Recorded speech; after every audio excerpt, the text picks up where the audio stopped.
Hola, ¿qué tal? Mi nombre es Nicolás Rey y hoy les voy a hablar sobre aminoglucósidos.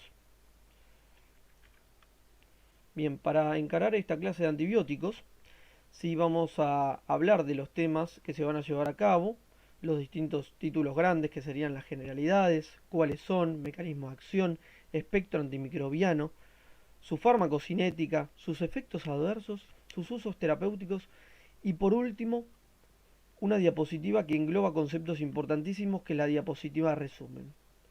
Y a lo último les dejo la bibliografía para que sepan de dónde saqué la información para esta clase. Bien, primero que nada las generalidades. Generalidades de los aminoglucósidos. Los aminoglucósidos son antibióticos cuyo mecanismo de acción es la inhibición de la síntesis proteica. ¿Y cómo lo hacen? Uniéndose a la subunidad 30S del ribosoma bacteriano. Al igual de cómo lo hacen las tetraciclinas. Y a diferencia de cómo lo hacen los macrólidos, la clindamicina y el linesolid, que lo hacen uniéndose a la 50S. Son antibióticos que son concentración dependientes. ¿Sí? ¿Esto qué quiere decir? Que quiere decir que necesitan un pico plasmático por arriba de la concentración inhibitoria mínima para poder ejercer correctamente su acción y no necesita ser mantenido a lo largo del tiempo con distintas dosis. ¿Sí? De acá sale un concepto muy importante que es el efecto posantibiótico, que ya vamos a ver un poco de qué se trata esto. El hecho de que sea concentración dependiente nos hace deducir que son bactericidas rápidos, es decir, que necesitan ese único pico para poder ejercer su acción y son bactericidas que matan a la bacteria de manera rápida. ¿Sí? Son policationes, esto es un concepto también importante. Esto quiere decir que son muy ionizados, son muy polares. Esto hace que atraviesen las membranas de manera errática e incorrecta, por ende no se van a absorber bien en el tubo digestivo, ni por vía oral, ni por vía rectal, ni por vía sublingual. Tampoco se distribuyen ampliamente por el hecho de que atraviesan pobremente las membranas. De hecho, concentran poco el líquido cefalorraquídeo y se excretan por vía renal por ser hidrosolubles, ¿sí? Por ser ionizados. Todos estos tres conceptos parten de esto. ¿Mm? Son muy tóxicos, son fármacos que son muy tóxicos, por eso es que su utilidad y su uso son limitados para infecciones realmente graves donde sea necesario su uso. Su espectro es muy limitado, de gram negativos aerobios, ya vamos a ver por qué. Este también es un concepto importante. Y por último, ¿sí? Que es categoría D del embarazo. Por ende, no hay que dárselos a las embarazadas, salvo que sea la única opción necesaria. ¿Sí? Salvo que es un mal necesario, solamente en esos casos es necesario dárselos a las embarazadas, pero si no, está contraindicado. Bien, un poco del concepto de efecto posantibiótico.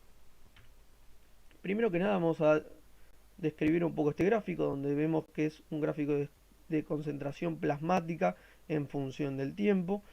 ¿Sí? Acá vemos la concentración inhibitoria mínima. ¿Sí? Y acá vemos la curva del antibiótico, donde hace un pico y luego cae. Y cae por debajo de la concentración inhibitoria mínima. Este pico hace que el antibiótico sea concentración dependiente, es decir, que necesitan solamente una concentración por arriba de la concentración inhibitoria mínima, concentración plasmática estamos hablando, para poder ejercer correctamente su acción. ¿Sí? Y luego, cuando cae por debajo de la concentración inhibitoria mínima, sigue teniendo actividad bactericida residual. Este concepto es fundamental, el hecho de que tenga actividad bactericida residual, cuando cae por debajo de la concentración inhibitoria mínima, y es el efecto posantibiótico. Este es el concepto de efecto posantibiótico. actividad residual del antibiótico bactericida cuando cae por debajo de la concentración inhibitoria mínima. ¿Y por qué pasa esto? Porque por más de que la concentración plasmática caiga, el antibiótico se concentra dentro de las bacterias. Bien. El efecto posantibiótico sumado a la que es concentración dependiente nos habla de que se puede administrar en una dosis diaria. ¿Sí? Porque con que lo administremos una vez acá, luego cae, tiene actividad residual, sigue matando bacterias, con lo cual no es necesario administrarlo otra vez. ¿Qué pasa si al antibiótico se lo administra varias veces a lo largo del día, en lugar de una vez? Cuando se lo administra varias veces a lo largo del día, hace que su digamos, alcance a lo largo del día varias veces lo que es la concentración tóxica mínima. Por ende, es mucho más tóxico administrarlo varias veces en el día que una vez y que alcance ese pico, ¿sí? Donde alcanza la concentración tóxica mínima, pero una vez en el día. ¿Sí? Por ende, este concepto es fundamental, por eso se lo administra en monodosis diaria para disminuir los efectos adversos que podrían ser ocasionados en mayor medida cuando se los administra varias veces en el día. Concepto importante. ¿Cuáles son los aminoglucósidos? Tenemos los que tienen como sufijo misina y tenemos los que tienen como sufijo sina. ¿Sí? Son 7. 6 tienen sufijo misina, 1 tiene sufijo sina. ¿Cuáles son? La streptomicina, los que tienen sufijo sina, ¿no? Streptomicina, la neomicina, la netilmicina, la tobramicina, la canamicina y la gentamicina. Y los que tienen como sufijo sina es la amicacina. Es el único. Bien. Esto para que puedan aprendérselo de manera más fácil. Y además, aportando también a que se lo aprendan de manera más fácil, una regla mnemotécnica. ¿Sí? Estos son obviamente los aminoglucósidos más usados. Van a leer quizás en el libro que hay más. Pero esta regla mnemotécnica es fundamental para poder aprenderse estos que son los más usados. Este, nene, te, ca, ga. ¿Sí? Este nene te caga.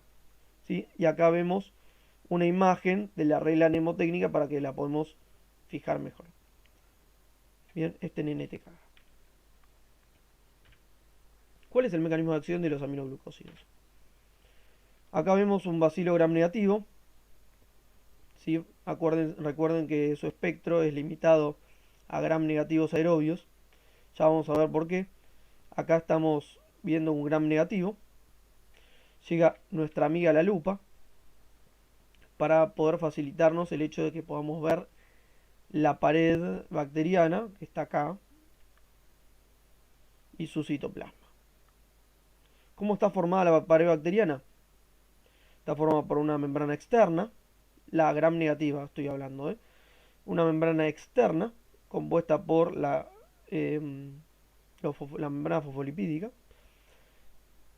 y proteínas que se llaman porinas que funcionan como canales. ¿Sí? Acá tenemos el espacio periplásmico en el medio, formado por cadena de peptidoglucanos, y por último tenemos la membrana celular interna, la cual tiene transportadores, la membrana de fosfolípidos por supuesto, y aquí tenemos la cadena respiratoria, la bacteria. Esto es importante para poder entender después el mecanismo de acción de los aminoglucósidos.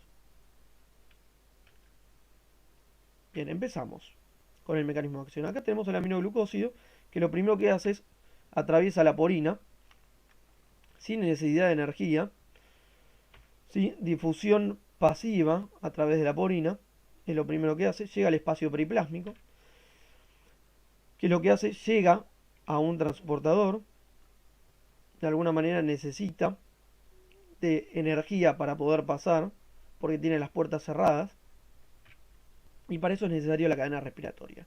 Que lo que hace la cadena respiratoria no solamente es formar energía en forma de ATP para que pueda entrar el aminoglucósido, sino que también genera un gradiente electroquímico, es decir, bombea protones hacia el espacio periplásmico que queda con carga positiva y el citoplasma queda con carga negativa.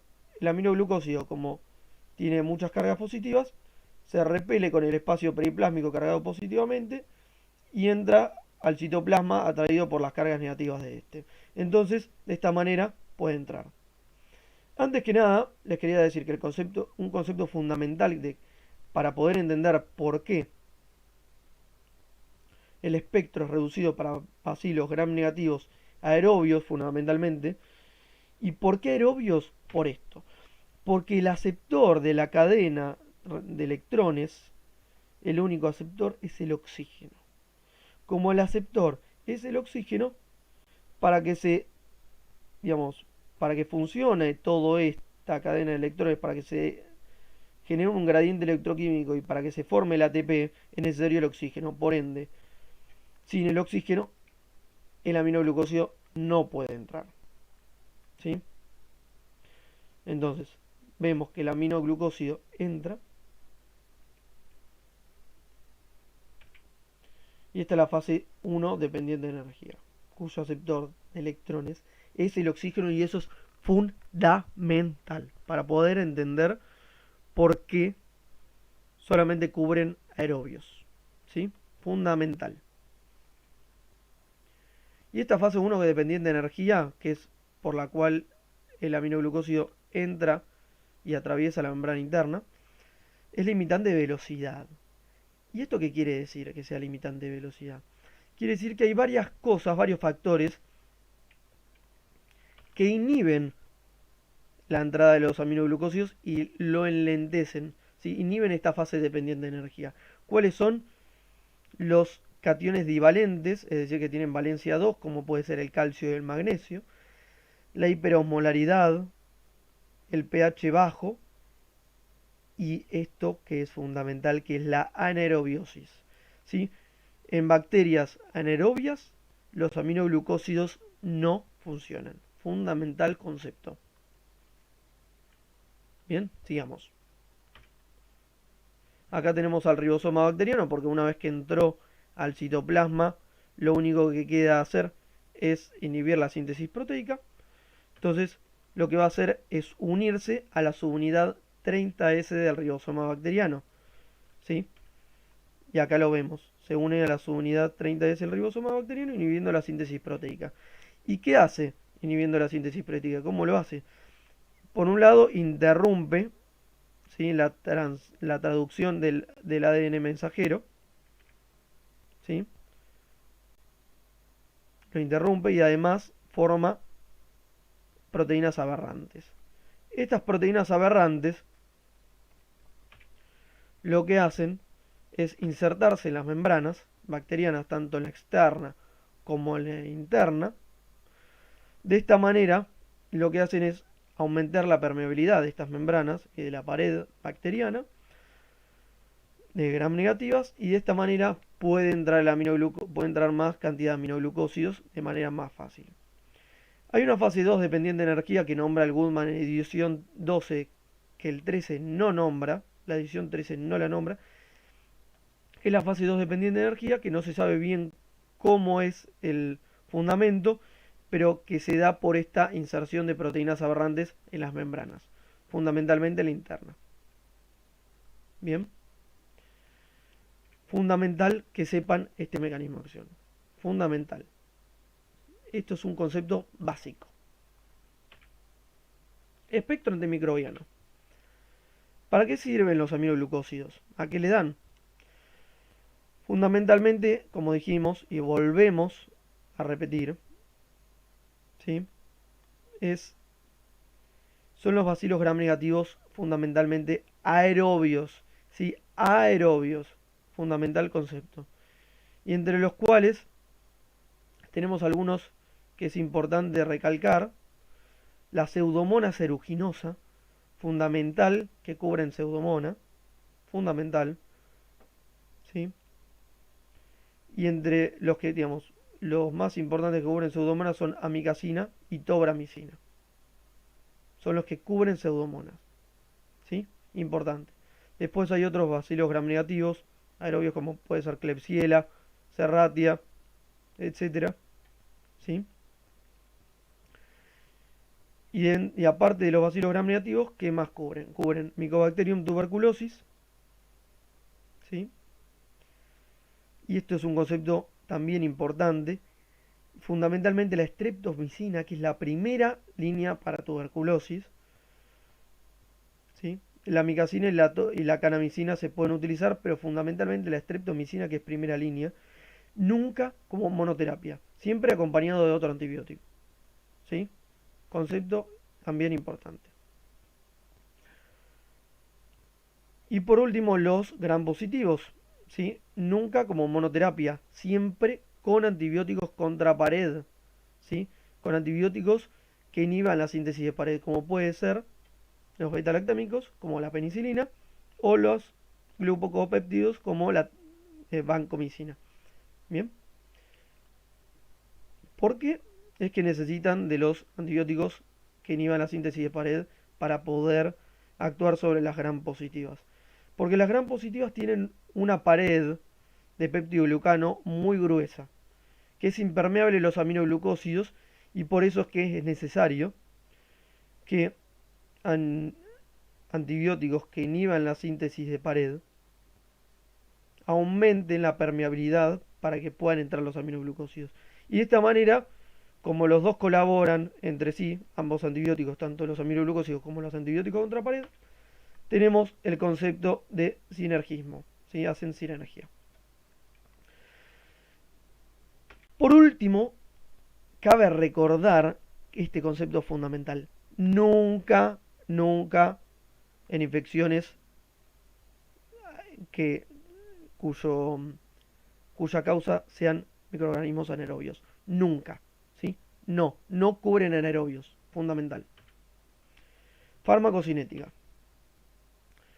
En cuanto a los aminoglucósidos, hay distintos conceptos que quiero recalcar. Una es la absorción, ¿sí? Se administra por diversas vías. Vía inyectable, tanto intravenosa como intramuscular. Acordémonos que es hidrosoluble. Por vía inhalatoria, fundamentalmente la tobramicina, que se utiliza en infecciones por fibrosis, en pacientes con fibrosis quística. Vía tópica, ¿sí? Tanto en cremas como en gotas óticas, oftálmicas, ¿sí? Y por último, un concepto muy grande, que es que no se administra por vía oral porque no se absorbe bien. Si uno quiere lograr que la concentración llegue a circulación sistémica, no se puede administrar por vía oral, ¿sí?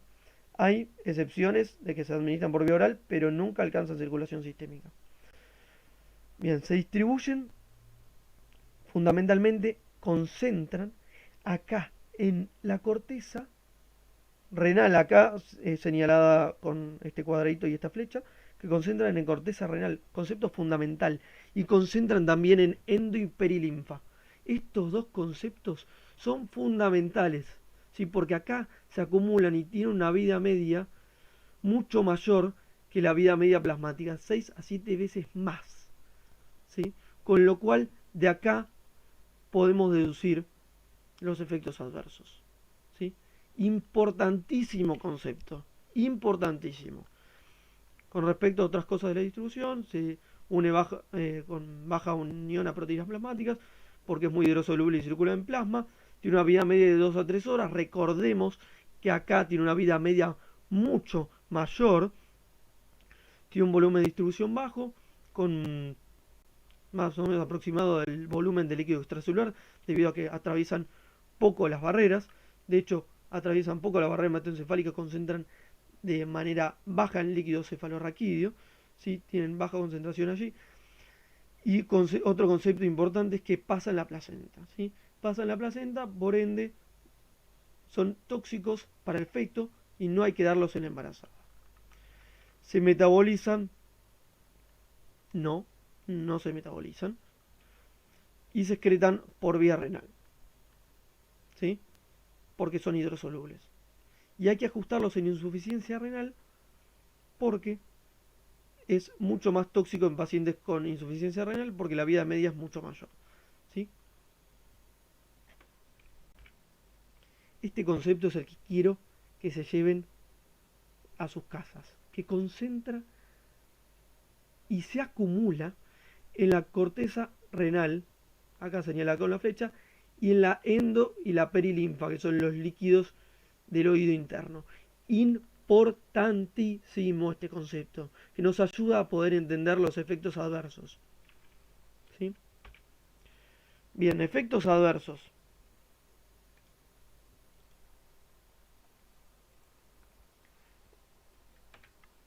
Tenemos varios efectos adversos. Los que más quiero recalcar son los tres que están subrayados y en negrita, que son ototoxicidad, nefrotoxicidad y bloqueo neuromuscular. Y todavía si quieren priorizar más, la ototoxicidad y la nefrotoxicidad, esas dos son fundamentales. ¿Sí? Y después hay otros efectos adversos, como pueden ser la hipersensibilidad, que es con baja frecuencia, pero aún así hay que prestarle atención. La sordera congénita, recordemos que son categoría D, con lo cual si no se los administra a las embarazadas, este efecto adverso no ocurre. Y la disfunción del nervio óptico y la neuritis periférica, fundamentalmente por estreptomicina. ¿Sí? Pero bueno, los más importantes son estos tres, que quiero que recuerden. Otro concepto fundamental, que es que si nosotros administramos a dosis altas y por un tiempo prolongado, cuantas más altas dosis administramos y cuanto mayor es el tiempo de la terapia, más efectos adversos se van a ver. ¿Sí? Sobre todo a tiempo prolongado. Sobre todo. ¿Bien? Ototoxicidad. Vamos a ver que hay dos tipos, por así decirlo, que tenemos la toxicidad coclear y la toxicidad vestibular. ¿Sí? Acá tenemos el caracol y acá tenemos los conductos semicirculares con el utrículo. ¿Sí?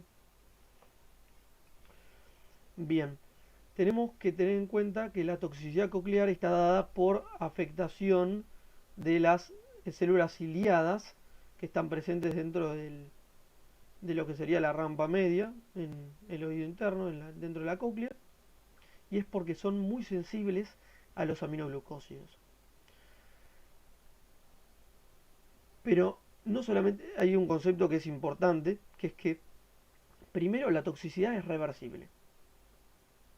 Si la, si la terapia sigue en pie, esto se puede volver irreversible. Entonces es fundamental que nosotros tengamos una manera de cómo avivarnos que se está produciendo una toxicidad, ototoxicidad, ¿sí? Para que nosotros podamos sacar el fármaco, ¿sí? Que nos dé una alerta para poder extraer, suspender la terapia y de esta manera evitar la toxicidad del oído interno. ¿Sí? ¿Cuál es esa alarma? ¿Sí? Los acúfenos agudos. Acúfenos agudos se nos tiene que prender la lamparita, ¿sí? Fíjense, se nos tiene que prender la lamparita que nos está avisando de que hay algún problema, que se está produciendo ototoxicidad. Es el primer síntoma. Lo que puede producir como ototoxicidad es la hipoacusia bilateral, que primero es para tonos agudos, altos, y luego para tonos graves, ¿sí? O sea, primero que se afecta la base de la cóclea y luego el vértice, y luego el vértice. Tenemos que es mayor para amicacina, para canamicina, la neomicina y la tobramicina. Son los que más generan ototoxicidad a nivel coclear. Y después tenemos lo que es la afectación vestibular, que igual que la afectación coclear, es primero reversible y luego irreversible. Por ende, también tenemos que tener un signo de alarma, que en este caso es la cefalea moderada. ¿Sí? La cefalea moderada nos dice a nosotros que tenemos que mantener los ojos abiertos. ¿Bien? ¿Y cómo es la toxicidad? Primero da un síndrome vertiginoso, ¿sí? Que bueno, va a tener síntomas eh, autonómicos, como por ejemplo náuseas, vómitos, ¿sí? Eh, bradicardia.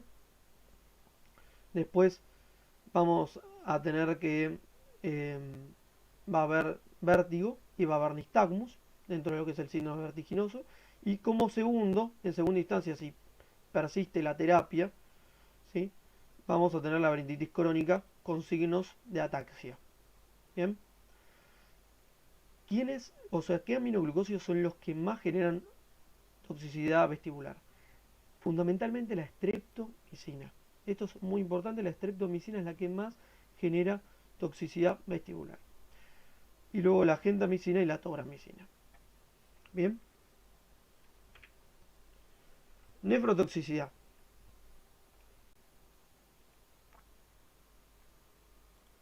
Bien, acá tenemos al riñón, ¿sí?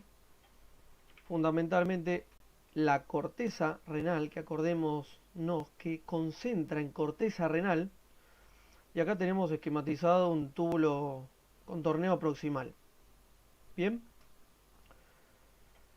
Que es el que mayor daño sufre en esta nefrotoxicidad. Pero tiene una particularidad el túbulo con torneo proximal. Tiene capacidad de regenerarse. Por ende, por más de que sea tóxico para el túbulo con torneo proximal, al tener capacidad de regenerarse, el daño es reversible. Concepto muy importante, que la nefrotoxicidad es reversible en la mayoría de los casos. Es reversible. ¿Bien? ¿Qué puede producir? Puede producir como daño proteinuria leve, cilindruria por afectación del ribete en cepillo y por desprendimiento de las proteínas de la membrana, ¿sí? Aumento de la creatinina y en algunos casos, muy pocos, necrosis tubular aguda, grave, que puede llegar en algún que otro caso ser irreversible. Pero quédense con el concepto que el daño de la nefrotoxicidad es reversible. Bien, ¿cuáles son los más nefrotóxicos? ¿O cuál es el más nefrotóxico? La neomicina, quiero que se queden, que es el más nefrotóxico. ¿Sí? La neomicina. Y el menos nefrotóxico es la streptomicina. El menos. Pero el más es la neomicina. Bloqueo neuromuscular.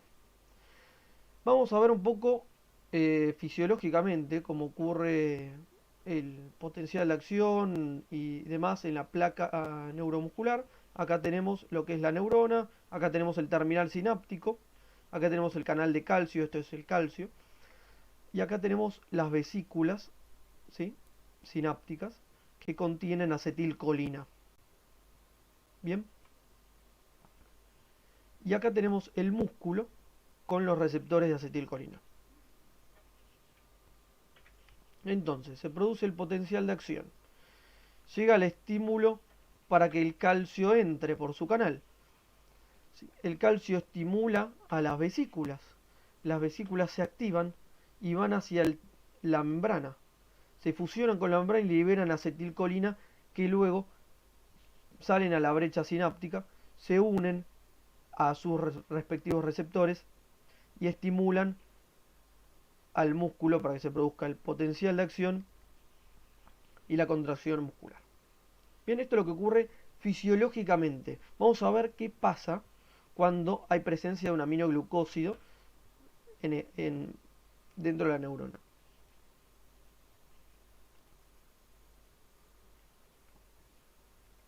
Bien, acá tenemos lo que ocurriría, potencial de acción, entra el calcio, y fíjense, esto celeste es el aminoglucósido, que aparece y se une acá a la vesícula e impide la unión del calcio. De esta manera bloquea, ¿sí?, a nivel presináptico que se fusione la vesícula con la membrana de la neurona. Y además, el aminoglucósido, fíjense acá, que se une al receptor de acetilcolina de esta manera, también bloquea a nivel postsináptico. O sea, tiene un bloqueo mixto, tanto a nivel presináptico como postsináptico. Bien. ¿Y cuáles son los aminoglucósidos que más generan bloqueo neuromuscular? Sobre todo la neomicina. Igual que la nefrotoxicidad, la neomicina. ¿Sí? Es el más nefrotóxico y el que más produce bloqueo neuromuscular. Luego le siguen la canamicina, la amicacina, la gentamicina y por último la toramicina, que es el que menor bloqueo neuromuscular produce. ¿Cuál es el tratamiento? El tratamiento generalmente es con calcio, que el calcio lo que va a intentar es desplazar al aminoglucósido para que se puedan unir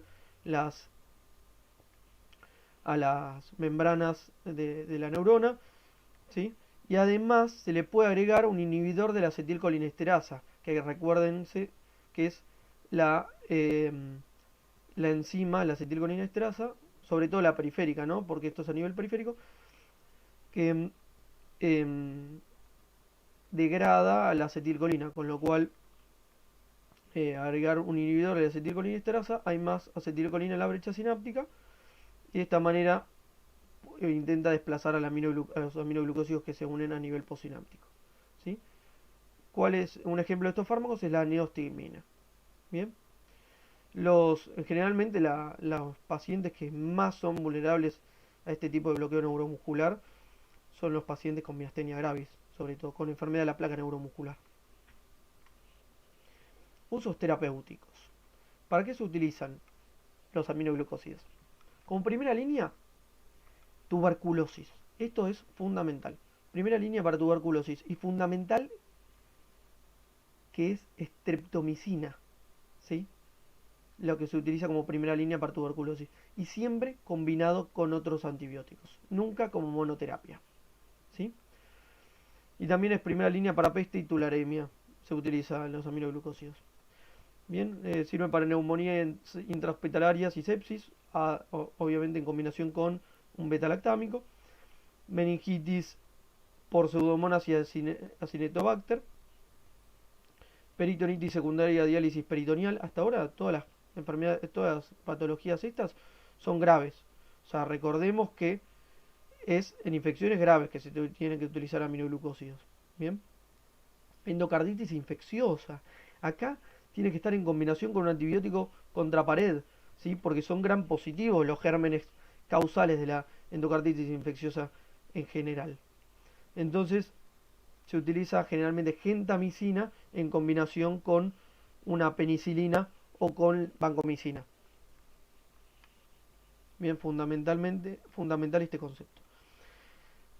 Infección del tracto urinario complicada, ¿sí? Por gentamicina.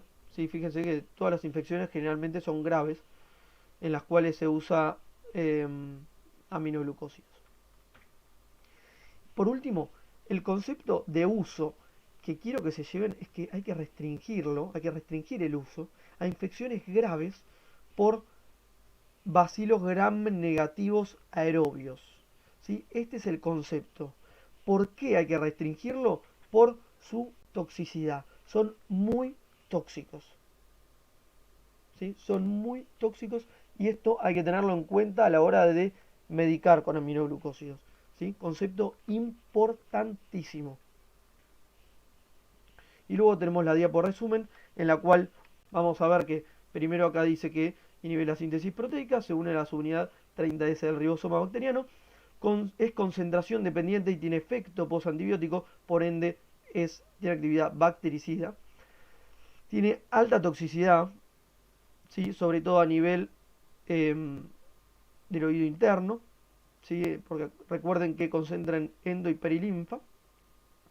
A nivel renal, sobre todo a nivel de corteza renal, que recuerden que es reversible, generalmente, porque concentran a nivel de la corteza renal fundamentalmente, y producen bloqueo neuromuscular. ¿Sí? Y justamente por la toxicidad hay que restringir el uso a infecciones graves por bacilos gram negativos aerobios y hay que utilizar por periodos cortos, ¿sí? Y utilizando una única dosis diaria. ¿Sí? Esto es fundamental para disminuir el riesgo de toxicidad. Bueno, acá les dejo la bibliografía. Muchísimas gracias por su atención, espero que les haya servido y les haya gustado. Y cualquier consulta, hablen con nosotros.